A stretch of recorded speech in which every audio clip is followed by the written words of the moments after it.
দেখো, কারোর বাবাই সারা জীবন বেঁচে থাকে না, যেটা হয়েছে ভুলে গিয়ে চলো না আমরা নতুন করে জীবন শুরু করি। না, আমি আমার আব্বার খুনের প্রতিশোধ না নেওয়া পর্যন্ত আমি বিয়ের সাথে কিচ্ছু করবো না। এটা তো হতে পারে মেয়েটা নির্দোষ, হয়তো ভুলবশত তোমার আব্বার সাথে ধাক্কা লেগে অ্যাক্সিডেন্ট হয়ে। চুপ করো, ওদের অসাবার হয়ে কথা বলবো না। দ্বিতীয়বার যদি এরকম কথা বলো না, তোমার সঙ্গে চিরদিনকার জন্য সম্পর্ক নষ্ট করে দেবো। তুমি সবসময় এরকম মেজাজ নিয়ে কথা বলো কেন?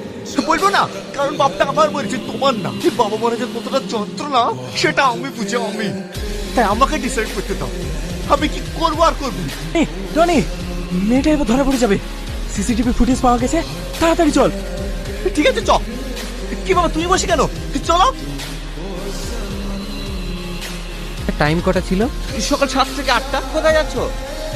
আমার খুব পানি টেস্টে পেয়েছি, পানি খেয়ে আসি। এই তো টেবিলে পানি বোতল আছে। ওই যে পালাচ্ছি পালাচ্ছি পালাচ্ছি।